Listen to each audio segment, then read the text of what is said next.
Alors que l'année 2025 approchait, l'attention mondiale s'est déplacée non seulement vers le champ de bataille en Ukraine, mais aussi vers Washington DC. Le 20 janvier, Donald J. Trump a été investi 47e président des États-Unis, retournant à la Maison-Blanche au milieu de l'une des guerres les plus instables en Europe depuis la Seconde Guerre mondiale. Son retour a introduit une profonde incertitude. Au cours de sa campagne de 2024, Trump s'est engagé à mettre rapidement fin à la guerre en Ukraine. Sans donner de détails, il a reproché aux alliés de l'OTAN de profiter des dépenses américaines en matière de défense et a remis en question l'intérêt de poursuivre l'aide à Kiev. Si ces déclarations ont trouvé un écho auprès de certains électeurs américains, elles ont créé un malaise parmi les partenaires des États-Unis à l'étranger. Pour le président ukrainien Volodymyr Zelensky, la transition à la tête des États-Unis a marqué un tournant décisif. Bien que l'administration Biden se soit empressée d'approuver plus de 15 milliards de dollars d'aide finale au cours de ces 2 derniers mois, la question restait posée. Trump maintiendrait-il ou réduirait-il son soutien? Selon Politico, le gouvernement ukrainien a formé un groupe de travail fin 2024 pour se préparer à tout changement de politique américaine. Pendant ce temps, à Moscou, les médias d'État ont présenté le retour de Trump comme une opportunité. Les analystes russes ont émis l'hypothèse qu'une présidence Trump pourrait pousser Kiev à la table des négociations ou réduire les livraisons militaires américaines. Nous pensons que Trump est plus pragmatique, a déclaré un membre de la Douma cité par RIA Novosti. Pourtant, en mars 2025, l'équipe de Trump chargée de la politique étrangère est restée largement silencieuse sur l'Ukraine. En Europe, les dirigeants ont réagi avec urgence. Le secrétaire général de l'OTAN, Jens Stoltenberg, a appelé à un sommet spécial pour réaffirmer l'unité des alliés. L'Allemagne et la France ont plaidé pour un élargissement des initiatives de défense de l'UE, reconnaissant le risque d'un rôle moins engagé des États-Unis. Sur le terrain en Ukraine, les commandants militaires ont poursuivi leurs efforts malgré les signaux de Washington. Les brigades ukrainiennes ont continué leur contre-offensive à Donetsk et défendu leur gain à Kursk, sachant que le vent politique pouvait tourner à tout moment. 2025 s'annonce comme une année charnière. La présence de Trump à la Maison-Blanche soulève des questions, mais offre également des opportunités, surtout si la diplomatie peut être mise à profit avant que l'élan du champ de bataille ne change. Néanmoins, tant que la politique américaine ne sera pas clarifiée, Kiev et Moscou continueront de se battre dans l'incertitude. Revenons à l'été 2024, une saison de campagne que l'armée russe espérait voir changer le cours de la guerre. Le Kremlin a lancé ce qu'il a appelé une nouvelle offensive vers Kharkiv, dans le but d'inverser les avancées de l'Ukraine et de récupérer un territoire stratégique. Mais le résultat n'a pas été une résurgence, mais un échec retentissant. Les forces russes se sont concentrées sur Kharkiv, précédemment libérée par l'Ukraine en novembre 2022. Moscou pensait qu'une démonstration de force dans cette région pourrait restaurer la confiance intérieure et détourner l'attention des revers croissants sur le champ de bataille ailleurs. Cependant, les services de renseignement occidentaux ont rapidement remarqué des schémas étranges dans l'approche de la Russie. Plutôt que de mener avec ses forces blindées restantes, la Russie a donné la priorité aux tactiques basées sur l'infanterie, un choix inhabituel compte tenu de ses forces connues dans la guerre mécanisée. De nombreux rapports de terrain, y compris ceux de l'Institute for the Study of War, ISW, ont confirmé l'utilisation de troupes à moto. Les soldats russes se rendaient en petits groupes dans les tranchées de première ligne, descendaient de leurs véhicules et combattaient dans des conditions précaires. Les analystes y ont vu une réponse à la domination croissante de l'Ukraine dans la guerre anti-blindée, notamment grâce aux drones et à la précision de l'artillerie. La Russie a également déployé des chars tortues, des T-62 et T-80 obsolètes équipés de blindages de fortune. Ces conceptions, avec d'épaisses plaques soudées empilées sur des tourelles, étaient destinées à absorber les frappes de drones. Mais les critiques, y compris les analystes de la défense britannique, les ont décrites comme un signe de désespoir plutôt que d'innovation. Leur valeur offensive était minime et beaucoup ont été détruits avant d'avoir connu un véritable combat. L'Ukraine, quant à elle, a profité de cette occasion pour démontrer l'amélioration de sa coordination sur le champ de bataille. Soutenues par les renseignements en temps réel des systèmes de l'OTAN, les brigades ukrainiennes ont utilisé des missiles anti-chars guidés, de l'artillerie à longue portée et des essaims de drones pour repousser l'offensive. À la mi-juillet, les troupes russes étaient bloquées. En août, elles avaient battu en retraite. L'échec de l'opération de Kharkiv a porté un coup stratégique et symbolique à la Russie. Au niveau national, le Kremlin a atténué la couverture de l'offensive, tandis que les chaînes Telegram pro-guerre ont exprimé leur frustration face à l'absence de progrès. Les observateurs internationaux ont noté les implications plus larges. Si la Russie ne pouvait pas s'emparer de Kharkiv après des mois de préparation et de mobilisation renouvelée, ses perspectives à long terme semblaient sombres. En 2025, les leçons de Kharkiv résonnent encore. L'opération a révélé non seulement des failles tactiques, mais aussi de profonds défis logistiques et moraux au sein de l'armée russe. Elle a également renforcé la position de l'Ukraine avant les négociations à venir ou les escalades. Plus qu'une simple offensive militaire ratée, Kharkiv a marqué un tournant dans la manière dont les deux camps ont réévalué leurs capacités et leurs limites. En 2024, la doctrine ukrainienne en matière de drones était passée de l'improvisation à un avantage stratégique décisif. Les drones n'étaient pas seulement des outils, ils étaient devenus l'épine dorsale d'une révolution militaire asymétrique. Face à un adversaire plus puissant, doté de plus de chars, de troupes et de puissance de feu, l'Ukraine avait besoin d'un moyen d'équilibrer les forces. Les drones ont permis d'atteindre cet objectif. Très tôt, l'Ukraine a commencé à adapter des drones du commerce comme le DJI Mavic pour en faire des plateformes de combat efficaces. Ces quadricoptères bon marché ont été modifiés pour transporter des grenades, des caméras thermiques ou de petites bombes. Les pilotes pouvaient les guider manuellement pour qu'ils survolent les tranchées russes ou larguent des explosifs sur les écoutilles des chars. Les vidéos partagées par les bataillons de drones ukrainiens ont montré des dizaines de frappes réussies, chacune coûtant moins de $1 à exécuter. Non seulement cela était rentable, mais cela a aussi transformé la donne. Alors que la Russie a investi des millions de dollars dans la réparation ou le remplacement de chars endommagés, les drones FPV à sens unique de l'Ukraine ont perturbé les convois de ravitaillement, les nids d'artillerie et même les bunkers renforcés pour une fraction du coût. Selon Reuters, le coût moyen d'une élimination pour les opérateurs de drones était inférieur à $15, même en tenant compte de la formation et des pertes. Mais l'Ukraine ne s'est pas arrêtée aux drones terrestres. En mer Noire, les drones maritimes tels que le Magura An-5 et le Sea Baby ont changé la dynamique navale. Ces bateaux sans équipage ont transporté des charges explosives directement dans les navires de guerre russes ou dans les positions hackées. En conséquence, la flotte russe de la mer Noire s'est retirée de Sébastopol fin 2024 pour se réinstaller dans des ports plus sûrs à Novorossiysk. Le succès de l'Ukraine a forcé un changement de perspective à l'échelle mondiale. Les ministères de la Défense de l'OTAN ont discrètement commandé des études sur la doctrine des drones ukrainiens. Les responsables occidentaux ont commencé à en voir les implications plus larges, non seulement pour l'Ukraine, mais aussi pour les conflits futurs où les contraintes budgétaires entreront en conflit avec la guerre avancée. Pendant ce temps, la Russie s'efforçait de réagir efficacement. Malgré ses investissements dans des systèmes de brouillage et des défenses anti-drones, la plupart de ces technologies étaient réactives et non proactives.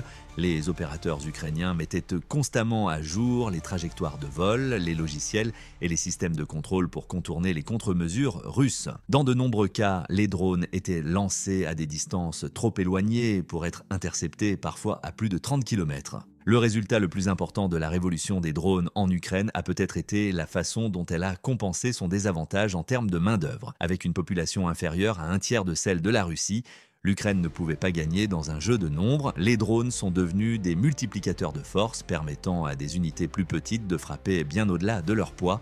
Début 2025, la production de drones en Ukraine était devenue semi-industrielle. Des groupes de bénévoles, des entreprises privées et des usines militaires travaillaient sans relâche pour produire de nouveaux modèles. Ceux-ci allaient des modèles de reconnaissance aux unités kamikazes explosives. Dans une guerre définie par les chiffres, les drones ont donné à l'Ukraine quelque chose d'inestimable, la flexibilité, la vitesse et la capacité de riposter selon ses propres conditions. Si Kharkiv a révélé la rigidité tactique de la Russie, l'invasion de Koursk a démontré l'audace croissante de l'Ukraine. En août 2024, les forces ukrainiennes ont fait ce qui était autrefois considéré comme politiquement impensable.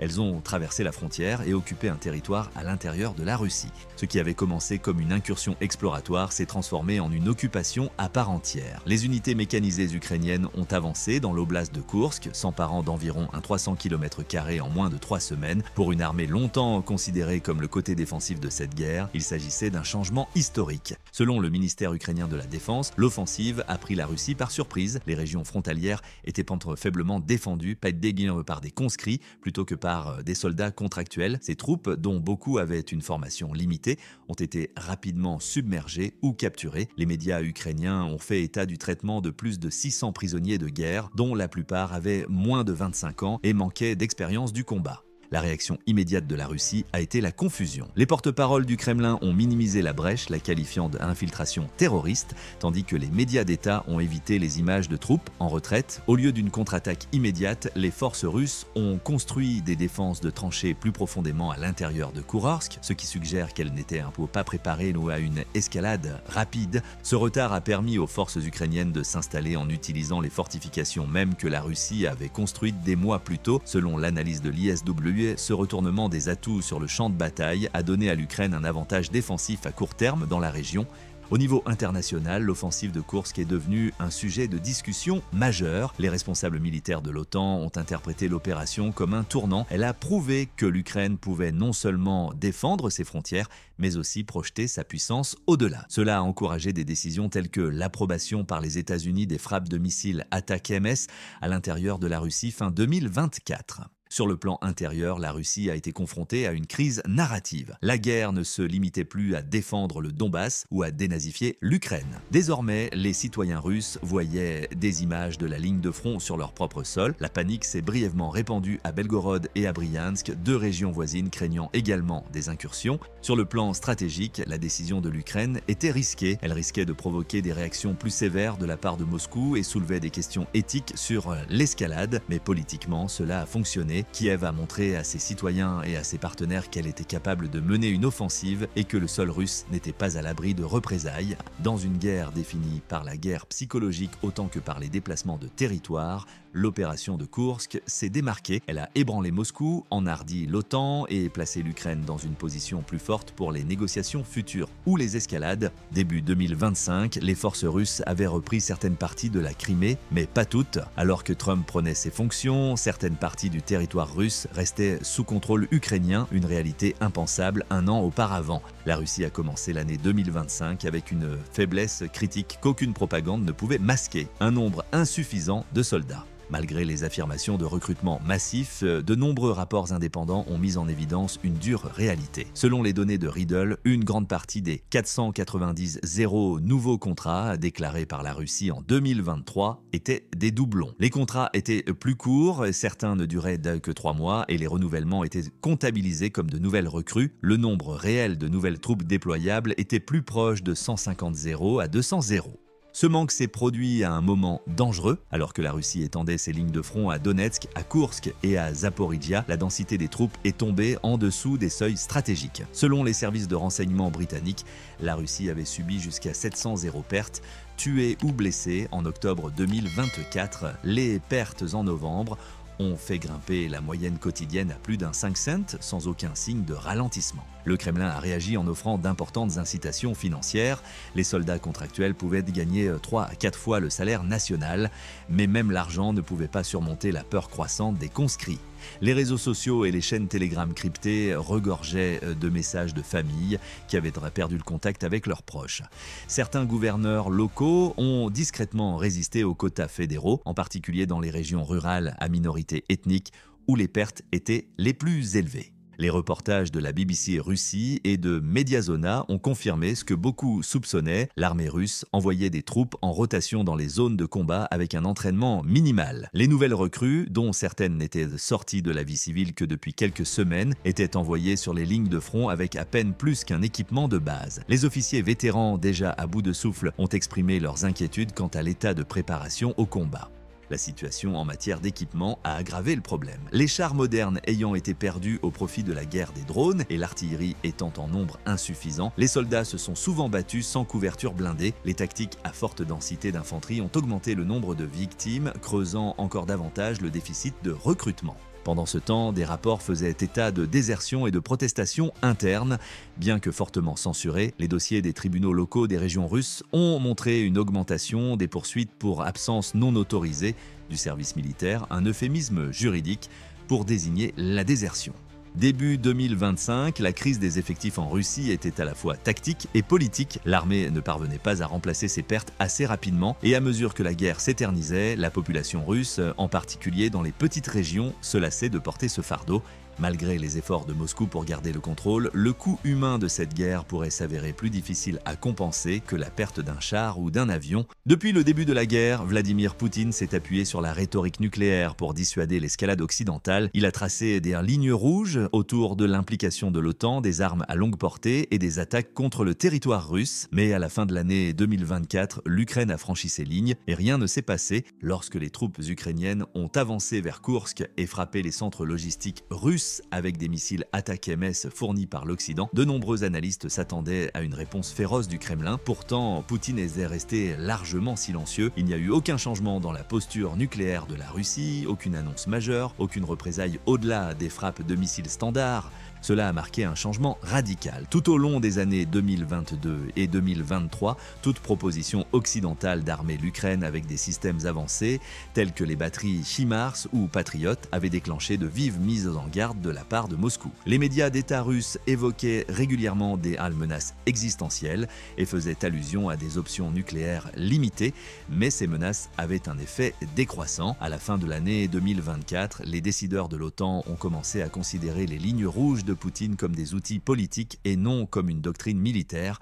Des experts de Chatham House et de l'Atlantic Council ont suggéré que l'inaction de la Russie après l'incursion du Koursk avait affaibli sa posture dissuasive. L'Ukraine avait mis le bluff en échec et le bluff n'avait eu aucune conséquence.